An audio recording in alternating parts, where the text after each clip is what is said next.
Les îles sous le vent, ils attendent que le Hawaii Kinui. Hein.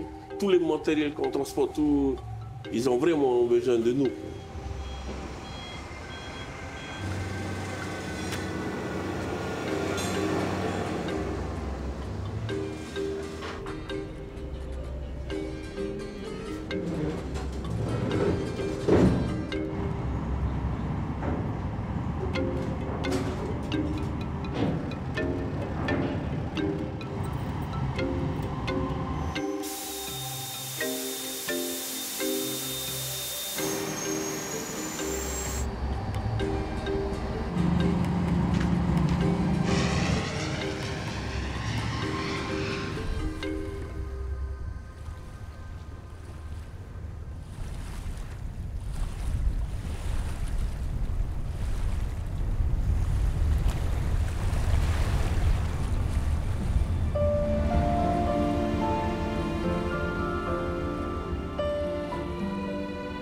Les goélettes, en Polynésie, tout le monde connaît. Un joli nom pour des bateaux qui, depuis des dizaines d'années, relient Papeete aux différents archipels. Un nom qui fleure bon la marine à voile et le 19e siècle. Aujourd'hui, ce sont des cargos, souvent un peu vieillissants, qui sont le cordon ombilical entre toutes les îles. La Waikinui relie les îles sous le vent à Papeete 2 fois par semaine. Un bateau que connaît bien Maro, capitaine de ce navire depuis 2014. Il était allé le chercher il y a plus de 20 ans à Saint-Pierre-et-Miquelon. On est arrivé, le bateau il était sur le dock. Mais il était propre, mais prêt à repartir pour faire le trajet de ramener sur Tahiti. On est arrivé là-bas au mois de janvier. Ah, c'est en plein hiver, quoi. Alors, il fait froid. Le matin, on se réveille, tout est blanc. Il n'y a que de la neige, il n'y a que de la glace.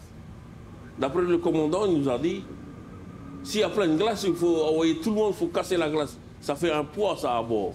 Et c'est vrai. Hein? On a été chercher en Terre-Neuve à Saint John's. On a descendu du carénage.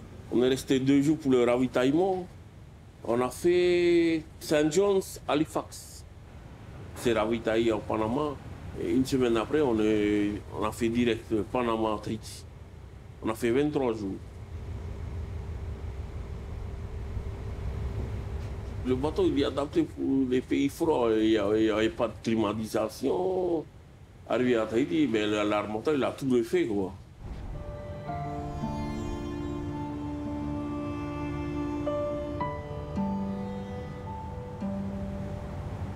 Le capitaine, c'est le responsable. Après Dieu, c'est lui. C'est le responsable du navire. C'est le maître à bord. Il faut avoir beaucoup d'expérience.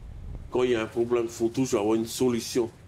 Moi, quand je travaille avec mon équipage, avant de décider quelque chose, je demande leur avis. C'est mieux de travailler en équipe. Mais la décision finale revient toujours à moi.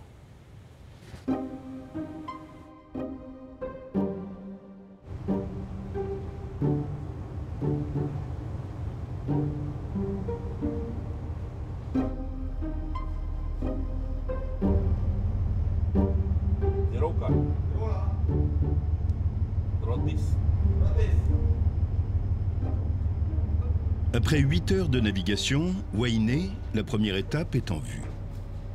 L'accostage se fait toujours de nuit. Les Iliens ont l'habitude de ces arrivées dans la pénombre.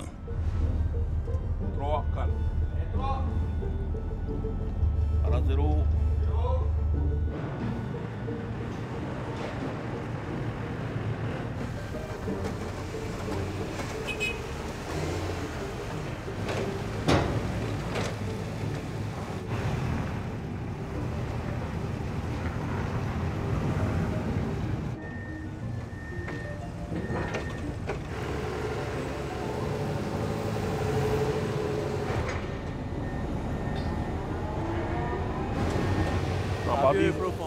À partir de jeudi, on ramasse. À partir de demain.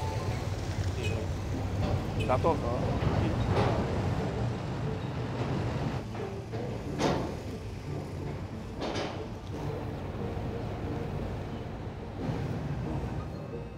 Depuis 20 ans, c'est Gabili qui reçoit les colis en partance et organise les arrivées. Un rôle clé pour la vie de l'île et de ses 6000 habitants. Ouais, très bien, très bien.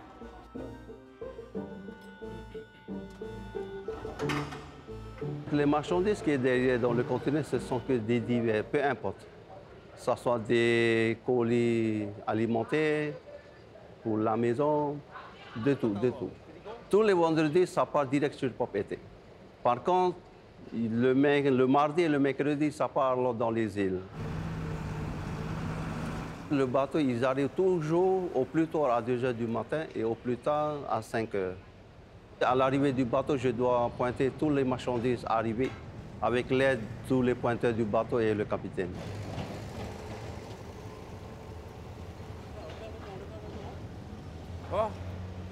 Il faut comme de la patience, il faut le moral aussi. Pourquoi? Parce que c'est un travail de nuit, c'est pas évident. J'ai carrément cette habitude de travailler tard dans la nuit, peu importe les heures. 283. Il y a toujours des contacts avec la population. C'est le seul moyen pour desservir toute la population des îles. Donc s'il n'y a pas ce moyen de transport maritime, c'est très, très difficile. Heureusement, il y a ce moyen-là. C'est pour le bien-être de la population. C'est arrivé mercredi, hein? Toujours à l'heure. Merci.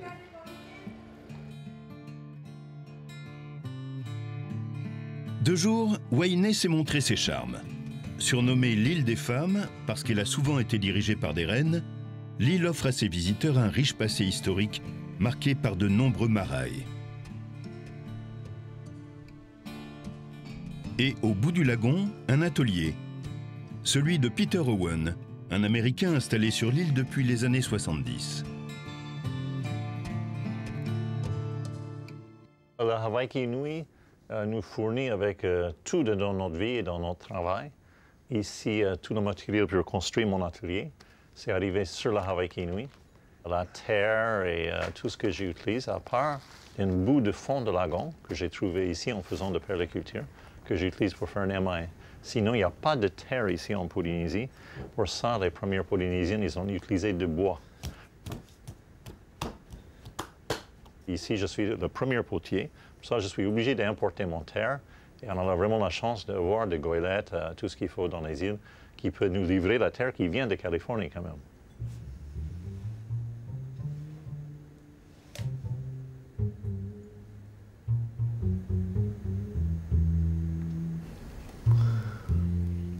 Je suis en train de faire un grand plat avec la terre coupée. C'est une technique japonaise et j'utilise cette technique aujourd'hui avec des motifs lapita et polynésiens incorporés là-dedans pour créer quelque chose avec une âme polynésienne.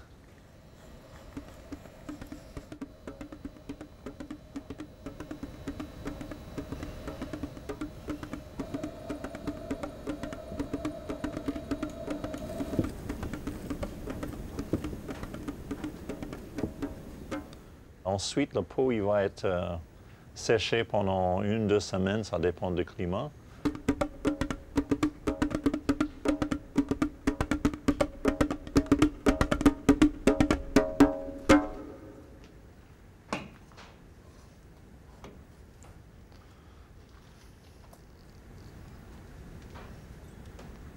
Quand on ouvre le four, c'est vraiment le moment de plaisir et grande surprise pour les potiers.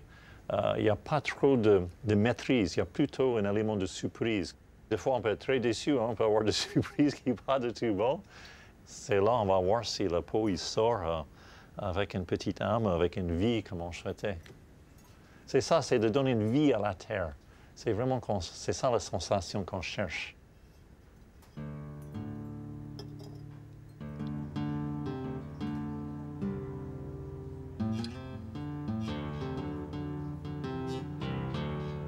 Les étagères de four, c'est les mêmes matériaux que les carreaux sur la navette spatiale. C'est le même carreau qu'ils ont inventé pour que la navette ne brûle pas quand il rentre dans l'atmosphère. Ils ne se tordent pas malgré qu'ils sont très fins. Ça, il peut durer à vie s'il ne tombe pas par terre.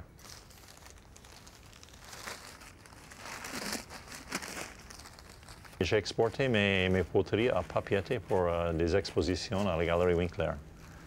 Et là, c'est tout un emballage important.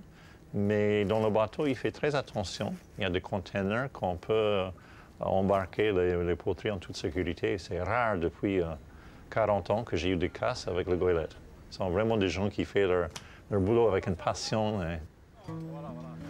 C'est quel container que je dois mettre après?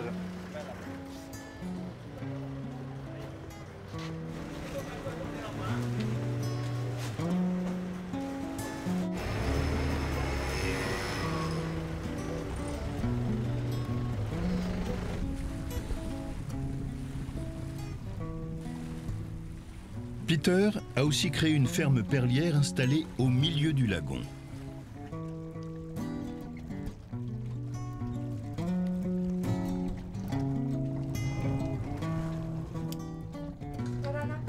Hey Mila, comment va? Ça va. Ça passe bien? Oui, ça se passe bien. Et sur la ferme, on greffe en direct les huîtres pour les touristes de passage et pour la production de perles. Théo, comment va la greffe aujourd'hui? Très bien. C'est bien. Les nacs sont assez grands? Pas forcément. OK. Il y a 2 jours sont mieux que d'autres, hein? Oui. Ouais. Je suis en train d'écarter la nacre pour mettre sur le porte-nacre. On fait l'incision. On met le nucléus et le griffon à l'intérieur de la poche pellier pour que ça fasse une perle. J'ai appris cette technique à Rangiroa. J'ai été formé à Rangui pendant 2 ans. Il faut la patience, la souplesse. Par rapport au gambier, les nacs sont mises à 5 mètres de profondeur. C'est par rapport à la température de l'eau. Ici à Hueni et même dans les îles Sauvons, on a la chance d'avoir des minéraux de rivière qui donnent un peu de différentes couleurs dans les huîtres. Mais les naissants eux-mêmes viennent de Tuamotu. Et on fait l'élevage ici dans les lagons. Et comme j'habitais au milieu de lagon, j'ai dit ça, c'était dommage de ne pas profiter et faire un peu cette expérience.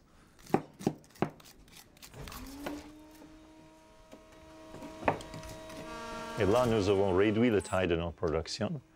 Par contre, on a mis plus d'attention dans notre production et on vend toute notre production de pelles direct aux touristes dans notre ferme perlière. C'est vraiment un moyen de rentabiliser la perliculture. Sinon, aujourd'hui, c'est très, très difficile comme métier. C'est comme ça? C'est ça, le premier fond de lagon.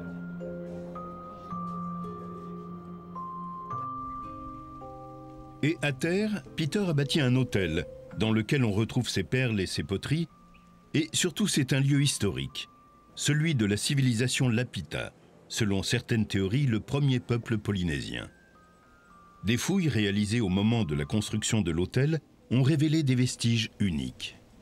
Ici est un des sites archéologiques les plus importants de la Polynésie. Pourquoi? Parce que c'est ici qu'on trouvait le pirogue migrateur de la Polynésienne. C'est le seul qu'on a trouvé dans le Pacifique. Jusqu'à récemment, on a trouvé un deuxième en Nouvelle-Zélande. Et ça reliait la migration entre ici et la Nouvelle-Zélande. C'est très intéressant, c'était le peuple Lapita qui vient de Bismarck, à côté de Nouvelle-Guinée, qui sont migrés pendant 1000 ans jusqu'au Fidji. Ils étaient les premiers navigateurs sur la Terre, mais aussi des potiers. Et ils sont arrivés à Fidji, il y avait toujours la terre, ils ont continué à faire leur poterie pendant 2000 ans et restés à Fidji, Samoa et Tonga. Ils sont devenus les Polynésiens. C'était la pré-culture polynésienne. Et depuis à peu près 1000-1200 ans, ils sont partis de là pour arriver ici, en Polynésie.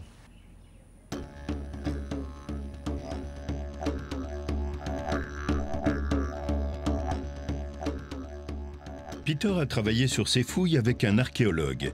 Des découvertes aujourd'hui conservées dans un petit musée adossé à l'hôtel.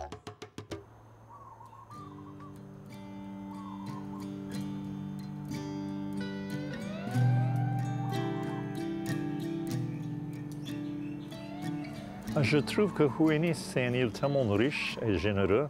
Il m'a donné tellement de joie et de bonheur que de redonner quelque chose et de participer dans la vie autour de nous, c'est important, si c'est au niveau de l'environnement ou la culture. Et toujours à redonner quelque chose dans la vie, ça donne autant de satisfaction que d'apprendre les choses.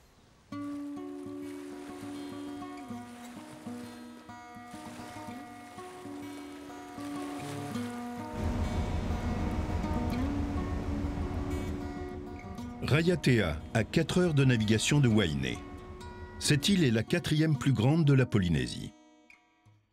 Une terre imprégnée de culture. Les Polynésiens l'appellent d'ailleurs l'île sacrée. Elle est aussi connue pour sa richesse agricole. Ici, maraîchage et pâturage bénéficient d'une forte pluviométrie.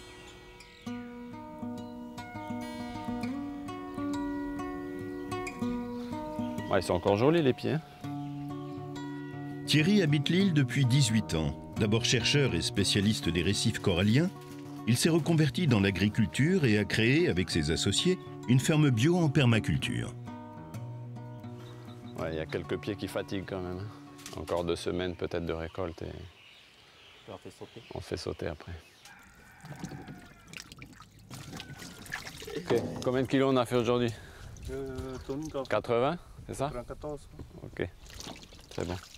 Vous triez là les bonnes et les mauvaises, hein? Les tomates qu'on trie là, certaines ont du cul noir, ce qu'on appelle du cul noir, c'est-à-dire qu'elles nécrosent à la base, donc avec une tache plus ou moins grande, et c'est dû à une irrégularité d'arrosage. En fait, on a eu beaucoup de pluie au mois de juillet, ce qui est assez inhabituel pour la saison. Ça provoque cette nécrose-là, et donc c'est impropre à la consommation, ça ne se conserve plus. Elles sont bonnes quand même, elles sont très bonnes, hein, mais voilà, elles se conservent très mal, donc on ne peut pas les vendre.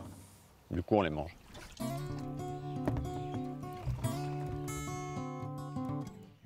Le but de la permaculture, c'est de mettre en place des productions qui soient durables. Et on va utiliser pour ça différents éléments au sein d'une exploitation agricole, par exemple. Et on va les agencer de manière à ce qu'ils se profitent, qu'il y ait des interactions positives. Donc voilà, la permaculture, c'est tout un ensemble de pratiques qui permet d'avoir des productions durables et donc de s'affranchir petit à petit des intrants, de s'affranchir des importations et de développer un système qui va être plus autonome. Les Polynésiens, depuis des générations, ont développé aussi des pratiques qui sont très permaculturelles, c'est-à-dire que la culture en terrasse, l'utilisation de fosses de culture, le retour de la matière organique au sol, etc. Ça, c'est des pratiques de permaculture. Donc, en fait, la permaculture, c'est ça. C'est une science, on va dire, qui a étudié les pratiques anciennes, mais qui a rajouté aux pratiques anciennes l'approche scientifique actuelle. Donc c'est quelque chose d'assez puissant qui va permettre justement d'avoir des bonnes productions.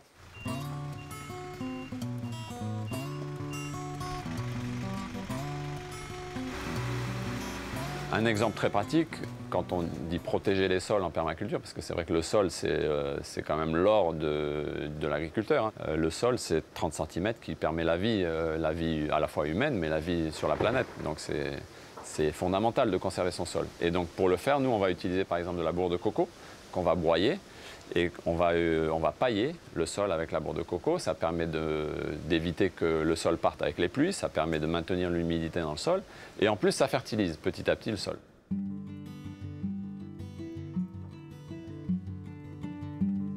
Alors Paloma, là on trie les graines. Donc, comme graines, on a du concombre, du poivron, du basilic, du radis, de l'aubergine, de la tomate, de la salade, du chou, au moins une quinzaine de légumes différents.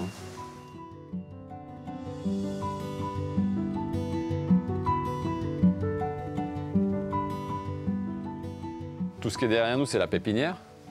Donc on va partir de la graine. Et on va sortir de là le semis qui est prêt à être transplanté dans les champs. Alors nous, on utilise beaucoup de transplantation, de transplants, parce que ça permet de gagner la course contre ce qu'on appelle les mauvaises herbes, qui est fondamental en Polynésie, parce que chez nous, il pleut beaucoup. Et donc les mauvaises herbes, elles poussent plus vite que les légumes. Donc le fait de les transplanter à un stade déjà avancé, par rapport aux mauvaises herbes qui, elles, vont germer, on a 15 jours, 3 semaines d'avance. Et donc ça va nous permettre déjà de limiter le désherbage. Et puis, il ne faut pas oublier qu'un plant qui sort d'une pépinière en bonne santé va conditionner la récolte après, va conditionner la production. C'est une étape très importante de ce qu'on fait.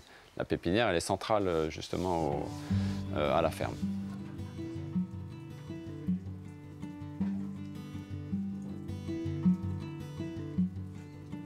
C'est une grande satisfaction, hein, parce que déjà, c'est une conviction.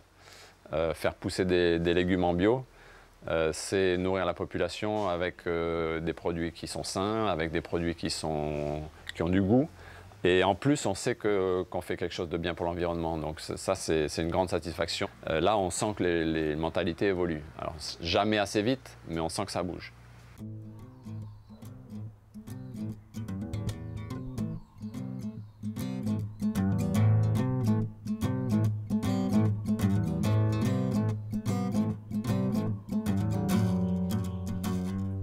Et pour livrer des fruits et légumes en circuit court, le bateau est là. Embarqués le soir, ils sont disponibles dès le lendemain matin à Papeete. Stoppé calme. 2, 0.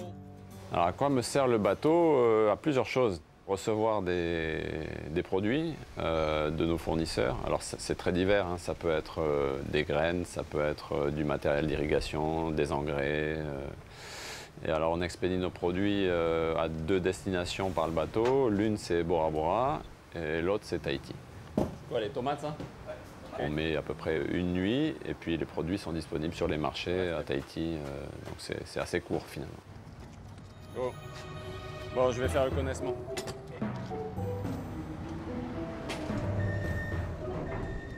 Sur le quai, le balai des Fenwick est parfaitement réglé. Il faut aller vite et en toute sécurité.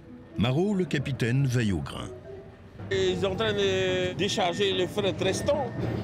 Après, on recharge les frais de retour pour Papeete. En lourd, c'est le gros Fenwick qui porte. Ça se met au fond, dans la cale. Tout ce qui est vide, on le met en haut. Et tout ce qui est en des petites bacs, c'est les petits Fenwick qui rongent avec. On a organisé le travail. Tout le monde sait qu'est-ce qu'il y a à faire. Et moi, je surveille la sécurité des gens autour. Ça fait 10 ans que ces gens-là ils travaillent ici.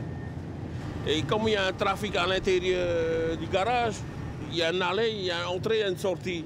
Ils s'organisent, ils se connaissent tous.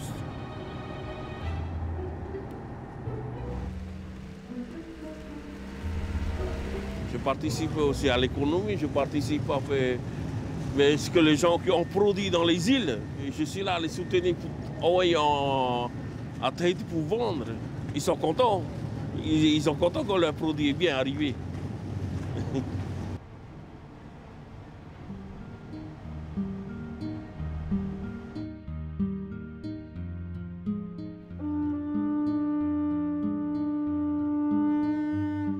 À Raiatea, il n'y a pas que la mer.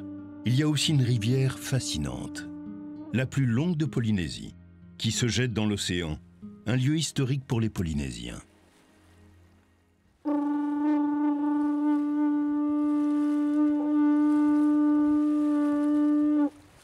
Ce son veut dire, dans nos croyances anciennes, c'est un appel.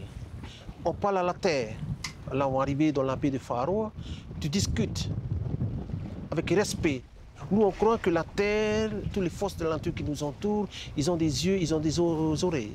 Et quand tu quittes la terre, tu vas sur une autre île, tu fais encore le son. C'est un appel, contact direct avec la terre. Tioti est un artiste passionné de culture ancestrale. Il a beaucoup étudié les civilisations polynésiennes d'avant l'évangélisation. De cette baie, des Polynésiens téméraires sont partis pour coloniser ce qui est aujourd'hui la Nouvelle-Zélande, à plusieurs milliers de kilomètres de là. Dans nos croyances de nos ancêtres, on a toujours cette croyance-là aujourd'hui, que le départ des migrations des premiers Polynésiens, certains groupes viennent de Taha aussi, et dans la baie de Wharoa, vraiment, c'est stratégique, le départ des anciennes pirogues. De là, ils vont après jusqu'au sud-est, au Poids, le Grand Marais, notre temple Taputapuatea. De là, pour invoquer nos dieux, pour nous donner le mana de la terre, des dieux, pour nous aider dans les grands voyages. Les pirogues qui sont arrivés après à Aotearoa, en Nouvelle-Zélande, sont partis vraiment d'ici. Pourquoi que tu vois maintenant aujourd'hui, il y a les descendants qui ont toujours gardé les noms de l'équipage, le nom de la pirogue, le nom de leur clan. Donc là, eux, ils reviennent parce qu'ils savent que vraiment leurs ancêtres sont partis d'ici.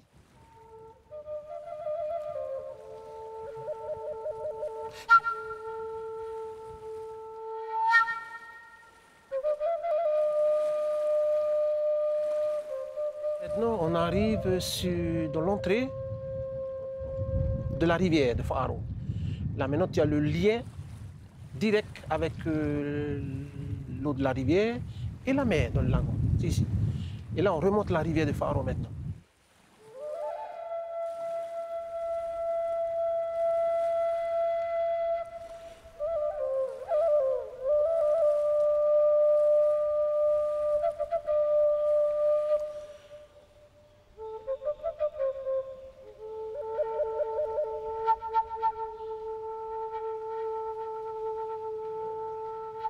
On appelle le vivo. C'est une flûte nasale, née, qui remonte à des temps vraiment immémoriaux. C'est parmi les premiers instruments des Polynésiens. Tu as le vivo, tu as le pouce, la conque, le coquillage, et tu as le putupé, le tambour, là, la peau de requin. C'était ça les premiers sons à l'époque. C'était vraiment pour nos invocations aux dieux et la connexion, le lien avec la nature. Parce que nous, dans l'époque, dans les croyances, on communiquait, nous, l'humain, avec les dieux, avec la parole. Eux, pour nous communiquer, pour nous répondre, ils faisaient avec les signes.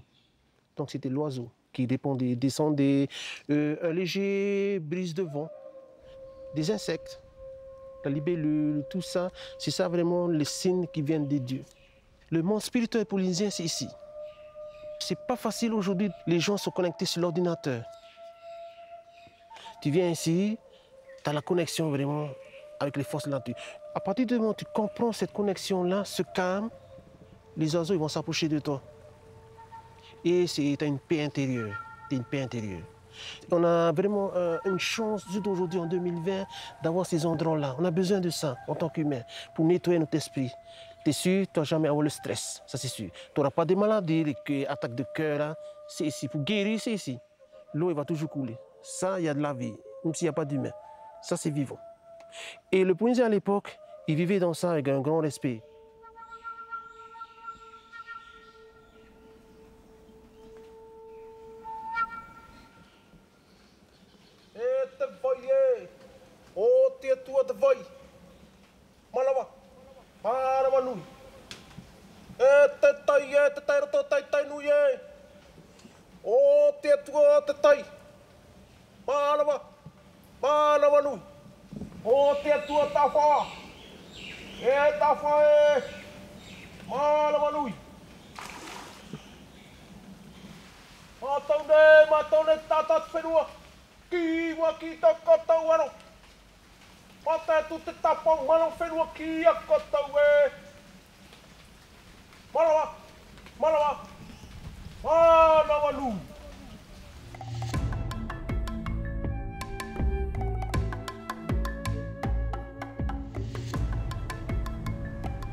L'île sœur de Raiatea, Taha, n'est qu'à quelques minutes en bateau. Et même si elle partage le même lagon, ici la vie est bien différente. Et c'est là que vit Tioti. Il n'y a pas d'aéroport, la nature n'a pas été détruite, on a toujours nos plantations, on a toujours nos vallées, il y a aussi quelques vallées, il n'y a pas de magasin. Donc on a le calme tous les jours. Et les gens vivent plus de la terre, c'est la différence. Tioti a construit une œuvre artistique en bord de route, en face de sa maison. C'est mon lien avec mes ancêtres, c'est mon lien, mon passé, et je porte la mémoire de mes ancêtres. Et c'est grâce aux marins. Pour cette démarche, d'abord, on ne peut pas faire n'importe comment. Je me suis renseigné auprès de mes arrière-parents, l'histoire de notre famille. Et de là, petit à petit, de comprendre nos légendes, à nos propres de famille. Et de là, j'ai construit le marin. Le premier, c'est le marais familial. C'est celui-ci. Dans notre langue, on dit marais fété. Et chaque marin a un nom. J'ai donné le nom.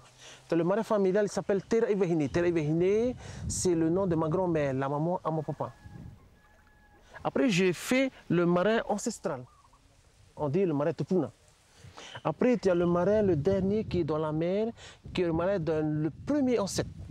Elle s'appelle, c'est une femme, Hou Manava Itu. Elle est morte dans la mer. Une aventure artistique qui se poursuit dans le jardin de sa maison. C'est autre chose, c'est par rapport à moi, à toute ma vie d'artiste. Et je voudrais laisser ça à mes 2 enfants. C'est pour les 2. C'est ma mémoire qui va rester après. Le marin, c'est le lien. Le marin, c'est le lien avec la terre et le lien avec ta généalogie.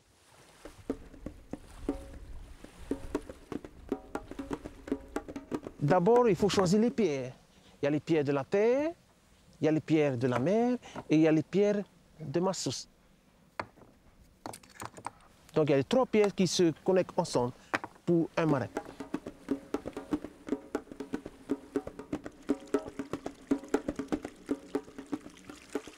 Cette sauce, je l'ai nettoyée en 2013. J'enlève les herbes petit à petit. Je vois c'est mou.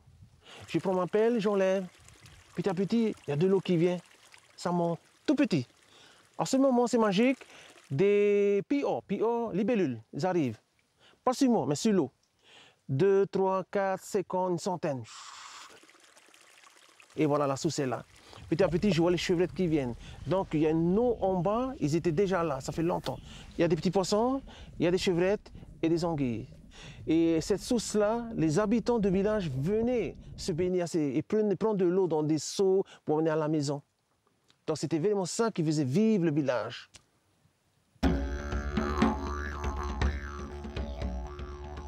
Taha révèle aussi des petits secrets. Une nature généreuse qui nourrit les abeilles de Martial, pasteur, élu de l'unique commune de l'île, mais surtout apiculteur. J'avais plein de dessins sauvages ici. C'est venu comme ça, j'ai rencontré un copain qui était dans ce secteur-là. On a parlé, après il m'a donné des tuyaux et j'ai appris sur le tas.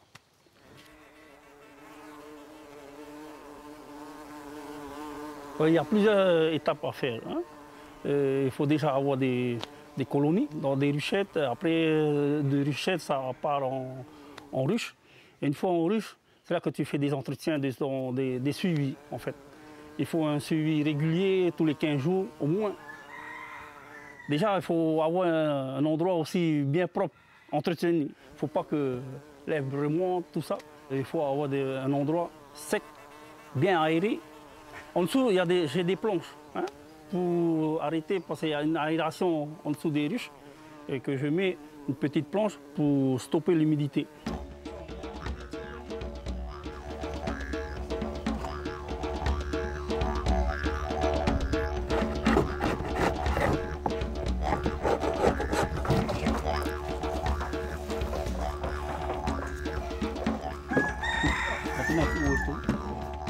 Quand je suis avec mon père et tout en vacances, ben, je récolte et tout le miel avec lui et je l'aide un peu dans son travail, quoi.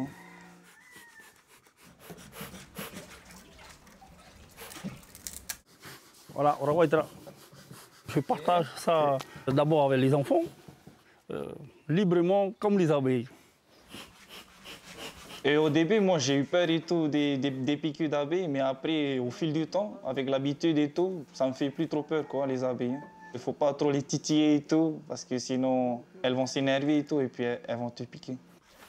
Tu vois, on monte maintenant. Il ne faut pas être brusque quand tu vas à côté. Et surtout, il faut aussi avoir l'enfumoir. C'est le plus important. C'est juste pour calmer les abeilles. Et il faut prévenir avec l'enfumoir.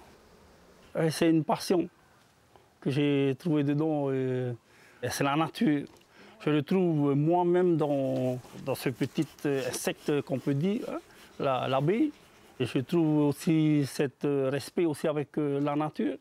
D'ailleurs, on devrait prendre aussi modèle dessus l'abeille. Cette vie ensemble. C'est cette solidarité de la colonie hein, qui est gérée par la reine. Tout ça, cette organisation-là de vie dans ma colonie, je trouve vraiment extraordinaire.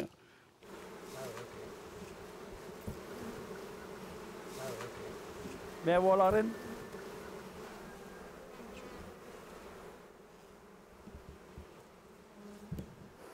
La plus grande. Voilà. C'est elle qui fait tout qui organise une ruche. En fait, cette cadre-là, elle vient d'éclore. Hein.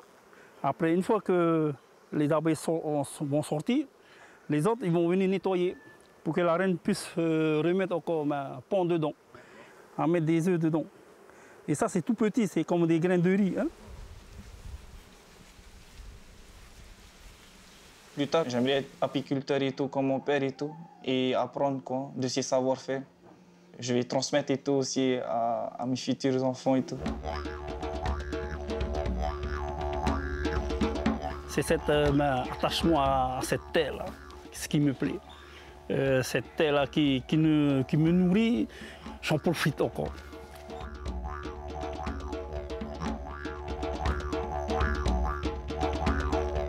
S'il n'y avait pas le bateau, je ne sais pas comment je vais emmener mes produits à Tahiti ou bien dans les autres îles. Je dépose le bateau, ça part dans les îles, il fait Bora, Raiatea, Huahine et Tahiti.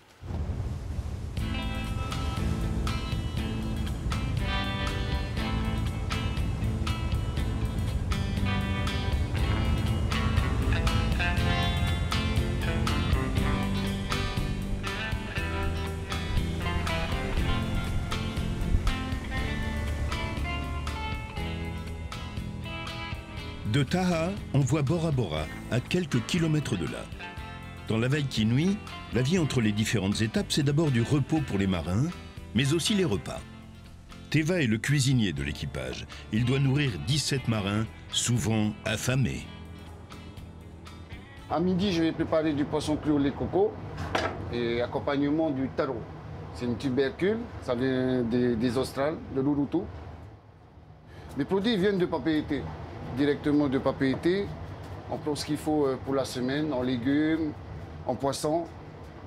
Tout le monde mange pareil. Aujourd'hui, c'est poisson cru au lait de coco, du capitaine jusqu'au cuisinier. Mais il faut varier un peu, poulet, de la viande. Ils mangent bien les matelots. Ils sont toujours contents. Moi, je suis content aussi de mon travail. Il faut être passionné.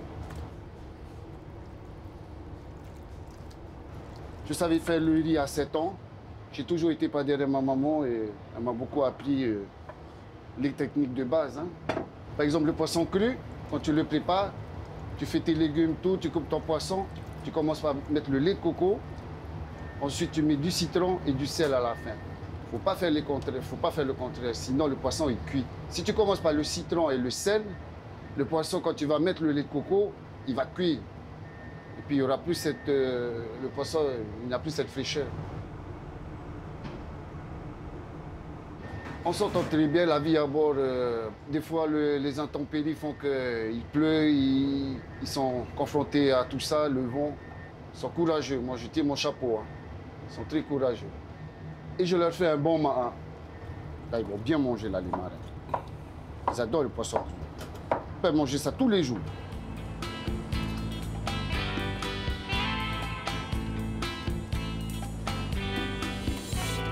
J'aime bien le côté évasion. Il y a du travail, mais après, tu vois les îles, tu vois l'océan, tu as des beaux couchers de soleil, ça change à chaque fois. Quand tu regardes l'océan, ça change les couleurs. C'est beau la vie. Combien de fois j'ai vu, mais je ne m'en lasse pas.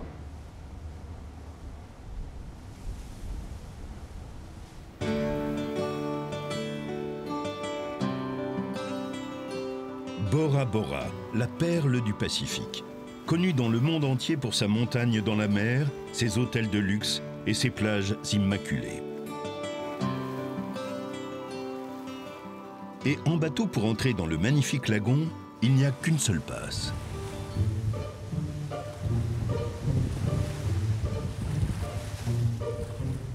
En deux, à gauche.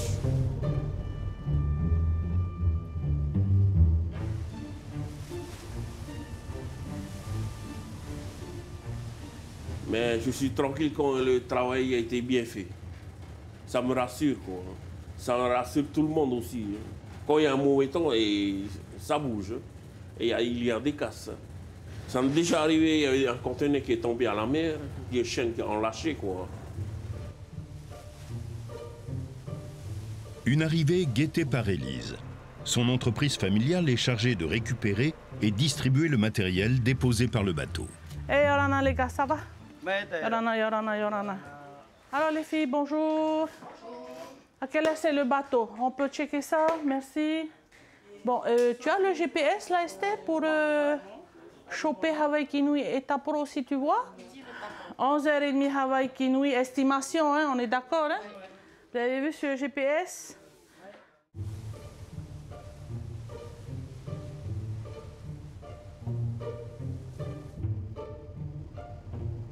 Ils ont besoin de l'heure d'arrivée. C'est pour ça, à chaque départ, les officiers, ils envoient l'heure d'arrivée à la direction. Et c'est la direction qui diffuse dans les réseaux sociaux. Ils n'entendent que ça. Le planning du jour. Les machines, vérifiez-moi les machines pour la journée, hein, les élévateurs, hein, le Manitou, l'eau, l'huile. Allez, on y va. Une affaire familiale héritée de son père. Sa mère est native de Bora Bora, mais c'est son père belge qui lui a laissé l'entreprise et ses 13 salariés, complétés selon le niveau d'activité par de nombreux patentés.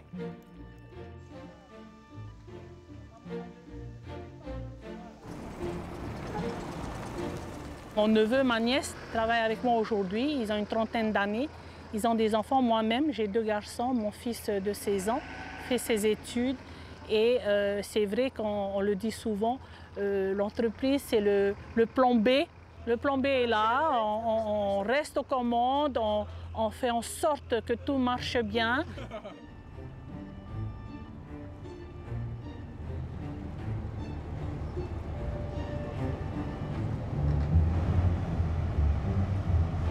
Stoppez. Arrière 2, 3. Ok, je crois bien reçu. C'est à gauche. Avant 4. 5 mètres. Avant 5. On doit s'organiser en amont. Pour les paquebots, par exemple, c'est même 2 ans à l'avance. Mais pour tout ce qui est transport terrestre, construction, alimentation, c'est 1 semaine à 24 heures. Stoppez.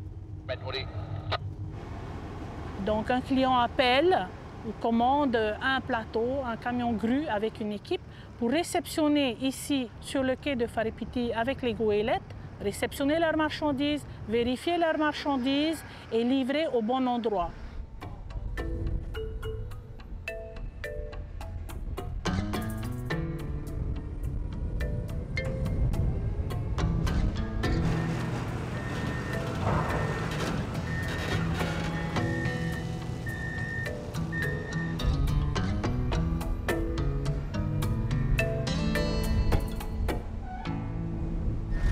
Bon voyage là, hein?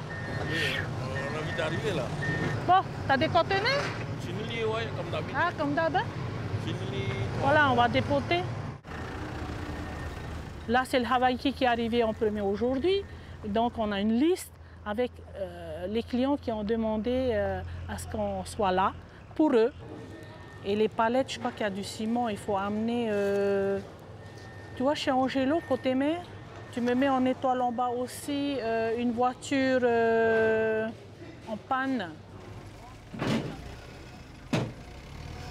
Donc j'ai une pointeuse qui est là, j'ai mon staff qui est là, mes chauffeurs et ceux qui sont sur les élévateurs qui vont vider les conteneurs pour charger les barges. Il y a les barges aussi qui viennent des hôtels, qui viennent chercher tout ce qu'il faut pour vivre.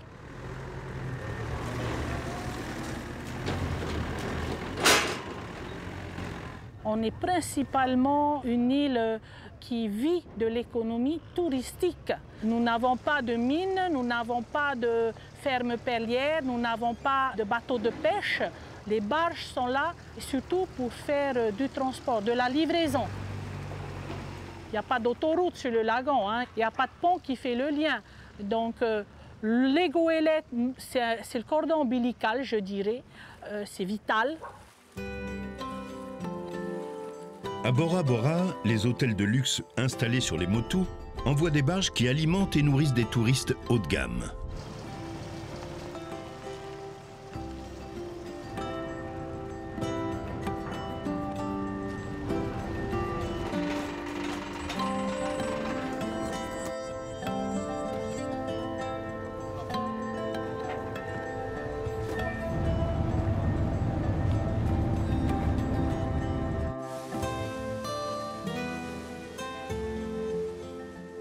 Un port et des quais construits par les Américains entre 1942 et 1946. Pendant cette période, près de 20 000 soldats sont passés sur l'île. Les touristes américains qui viennent aujourd'hui profiter du lagon, savent-ils que l'aéroport sur lequel ils atterrissent, ou encore la route sur laquelle ils roulent, ont été édifiés par des GI? Soon the long days of construction began. Every man transported overseas today must be accompanied by tons of supplies, not only food, fuel, and weapons, but repair tools, construction and engineering materials.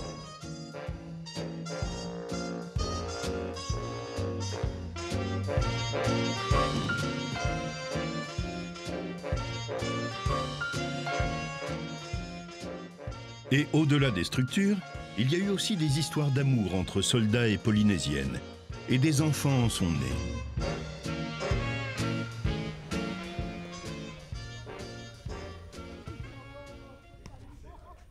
Trau Andrew Pewe, proje Jenny Andrew Pewe, Tourai Papa Andrew Scotty. Wano hiu rumai wa watopa.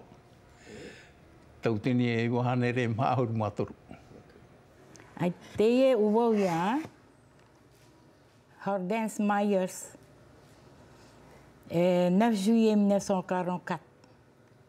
Boriva ia mo papa morite. Bore barato ifana hia mai ewa. Praia. To mama hoaie fa aiteia. Et le destin a fait que l'un et l'autre se sont mariés. Un mariage entre enfants d'Américains. On en a recensé une soixantaine, certains pris en photo au milieu des années 50, devant la stèle du grand navigateur Alain Gerbaud.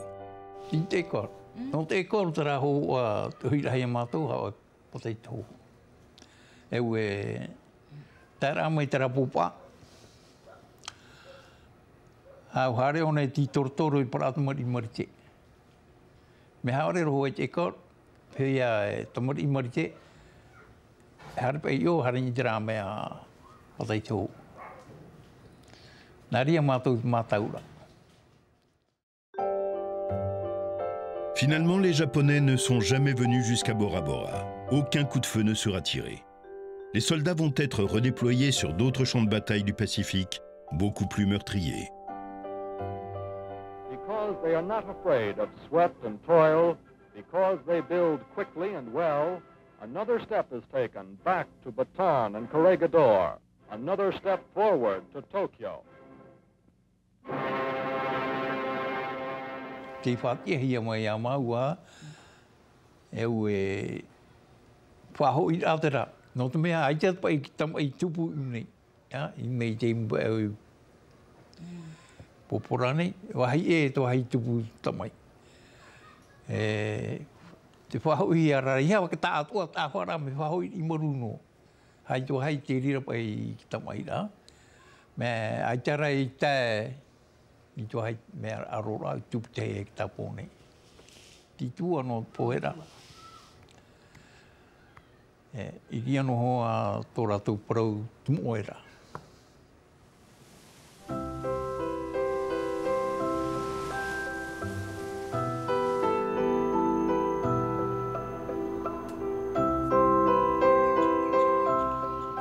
Wo whātupu mātou hoi tā atira nā ka tamari marite. Nō kutua tāpapara hoa I te hia tō mātou parau. Te I mana. Tā mātou I o awane I te mana, o atutu tō mātou parau I te mana.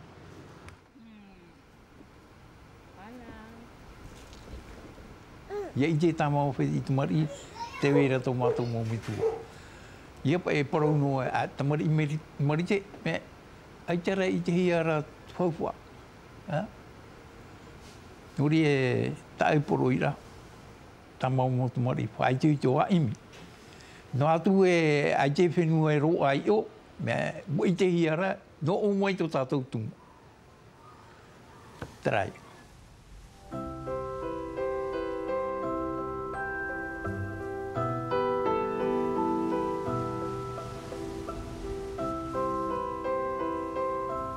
J'aime mon métier et aussi c'est la discipline. Tout ce qui me semble mon savoir, je transmettrai aux jeunes pour plus tard pour eux, parce qu'il y a une relève. C'est un métier qui n'est pas donné à tout le monde. Et quand j'étais jeune, j'ai rêvé de ça, quoi. Mais j'y suis arrivé. J'ai donné toute mon énergie.